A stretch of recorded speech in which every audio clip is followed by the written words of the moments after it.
to the throne.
Let's bring in our royal correspondent, Laura Bundock, who joins me now from Balmoral in Scotland. Hello to you, Laura.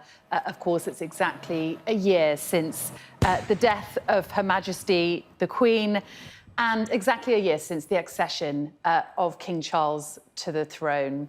Gun salutes marking this moment around the country today. That's right. This is one of a number of ways that this day, this momentous day in many ways, it is being marked. Earlier on today, the King and the Queen, who are said to be spending the day in reflection, attended a short moment of private prayers and reflection at Crathie Kirk, which is a short walk here from Balmoral. The couple left the estates and joined what we're told was not a service but a moment of reflection, along with other members of the royal family and members of the household staff who work here at Balmoral, some of whom would have been here when the late Queen died a year ago to the day. And after this short time in church, they were outside meeting some of the well-wishers who'd gathered, and actually here at the gates to the estate, people have been arriving, I'd say a steady stream this morning, to place flowers by the gate, speaking to people, some of whom had made the journey a year ago today, saying they just wanted to be here to remember and to look back and to say thank you again to the late Queen. It was always going to be an emotional day, particularly for the King. Obviously 1 year to the day since he became King, but also a year since he lost his mother, the late Queen. And I've really reflected on this sense of symmetry we have, that the late Queen would always go to Sandringham to mark the anniversary of her father, George VI's death. That was where he died. And now we see the same moment mirrored by the king as he chose to come to Balmoral Castle, the place the Queen loved so much, and of course where she died as well. We've had tributes from other members of the family as well today, the Prince and Princess of Wales tweeting and saying, "We all miss you so much." Princess Eugenie also saying, missing you so much, remembering her grandmother today. We'll see more of William and Kate. They're out and about. They're in Wales, in St David's, on a number of engagements, so quite visible there today. Prince Harry is in town. He was in London last night and he paid tribute to his grandmother in a short speech at an awards ceremony, but we're not sure if we will see him at all later in the day. But certainly this has felt like a day where the whole family has been reflecting on what has been this huge, this monumental year of change for them as a family, but of course for the wider country as well. As you say, Laura, today very much a day of reflection. It's hard to believe it's a year since the Queen died, and certainly a very different year for King Charles now on the throne, carrying out state visits once again. Very much a change of era for the royal family. Yes, on the one hand, there has been huge change, but I think what strikes me is there is a real sense of continuity as well. You speak to Buckingham Palace and they say, well, the king doesn't want radical change. And I think you get a sense of that as well. But it does lead to questions, though, as he sort of looks back on the first year and then very much looks forward. And we're told he is always looking forward. He is always busy. He wants to make a difference. And I think the challenge for him is how to make a difference when increasing numbers of people feel apathy, they feel indifference when it comes to the monarchy, when it comes to the royal family. So he must decide how he wants to make a difference, what matters most to him, and how he will achieve that and prove that the royal family is relevant to everyone's everyday life. But I think today, though, feels like a moment not to look forward, but certainly one of reflection. And that's what we're seeing with the gun salutes across the UK. There'll be gun salutes in an hour's time as well at the Tower of London, and with the various engagements taking place today, a moment for the family to look back upon and remember the life of the late Queen. Yeah, and just tell us a little bit more about what we can expect later, Laura. I understand it's soldiers and horses who took part in the Queen's funeral last year who are leading commemorations. Yes, there are gun salutes at different locations across the UK in various royal parks and other cities, not just in England, but here in Scotland, in Wales and Northern Ireland as well.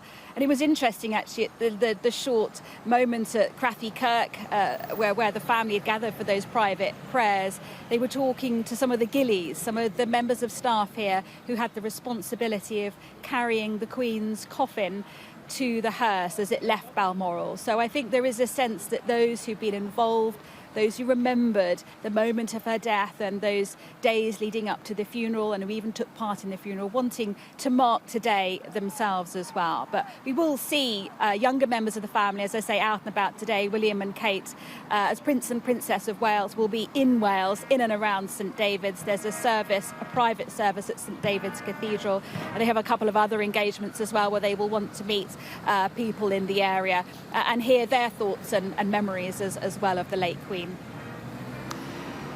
Certainly, there are many people who love watching these royal events, Laura. Certainly, the military does an extraordinary job in the pomp and ceremony of royal events, which we're watching now. Live pictures there from Hillsborough Castle, also doing a gun salute to commemorate the King's accession to the throne and the first anniversary of the death of her late Queen. But how are the royal family faring in popularity, Laura, in this new era of King Charles? Well, if you look at the polls, and polls go up and they go down when it comes to attitudes and support for the royal family. So we have big events, positive events like babies and weddings. There is always a spike. We have more negative events, divorces and other scandals, then things tend to dip. The King saw a sharp rise in his popularity and support for him after the death of the late Queen. That sort of dropped off slightly, but to be expected. I don't think he will pay huge amounts of attention to the polls. I don't think that will keep him awake at night. Certainly speaking to those who've worked with him say he just gets on with the job. But I think the problem will be if you look at who it is who is feeling less supportive of the royal family, it is younger generations. And if you speak to people who carry out surveys about attitudes towards the royal family, then if you don't feel engaged at a young age, you are very, very unlikely to feel engaged as you get older. And that is the problem. Apathy really could be the enemy of the monarchy. And what the King has to do is find a way to be relevant. He has slimmed down his family. Of the working royals, only 4 of them are now under 70. And yet it is the younger generations the royals need to prove the most to. So that is one of the big challenges he faces. There are obviously the family dramas, what to do about Prince Andrew, Prince Harry. That is all going on in the background. We know that is causing upset, it has caused hurt, and it has caused some family division as well. But that aside, there are some bigger existential questions that the King no doubt will want to look at and look at carefully in the coming months ahead. Yeah, and just on those family divisions, Laura, we know that William and Kate, the Prince and Princess of Wales, will be leading commemorations in Wales today.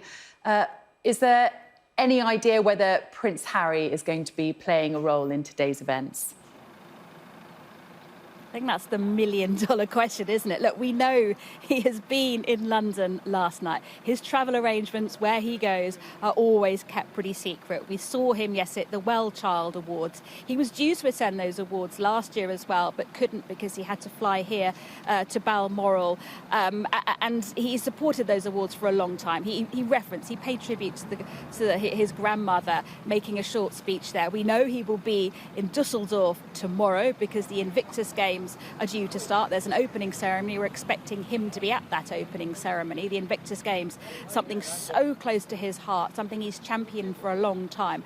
As to what he does in between, will we see Harry out and about today? We don't know. There are a lot of people, I think, who would like to see him. How he does that, what those optics are, we don't know. We don't think he's in Scotland, but this is a big estate, who knows? But perhaps he's seeing other members of his family, maybe privately or maybe even publicly. And as you mentioned earlier, Laura, King Charles and Camilla are in Balmoral today. Of course, that is where the Queen died exactly a year ago today, attending a small church service at the church where the Queen used to worship. Tell us more about how they're commemorating today and how they've both fared in this last year. Well, Adrian, it's almost hard to believe, isn't it? Well, it's interesting. You come here to Balmoral and it is the most beautiful, serene place. You just need to step kind of towards the gates and you can see why it held such a special place in the heart of the late Queen.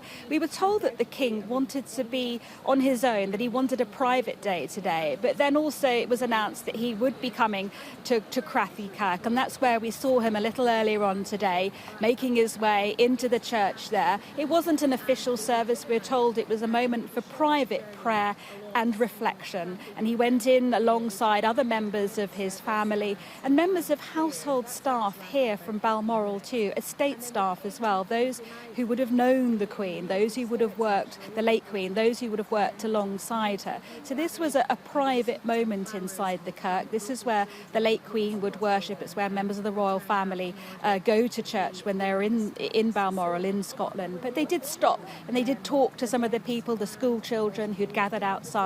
There were gillies there as well, as I was saying, the gillies who had the honour of carrying the Queen's coffin to the hearse as it left Balmoral for the very last time, this time a year ago, and they were wanting to talk to them and reflect and remember, really. This is a day, I think, of probably looking back and reflection for the family, but of course those who've worked with the family as well for so many years. But I think talking to the people who were there, that the King seemed relaxed, he seemed in good spirits, keen to chat, talking about the weather, because unbelievably for Scotland it is really hot here today as well. So gentle, chat with the crowds there as they made their way to and from that short kind of moment of reflection and prayer inside the kirk. OK, Laura, we'll be back to you later as events unfold on this very big day for the royal family. Laura Banduck, our royal correspondent, following events for us from Balmoral.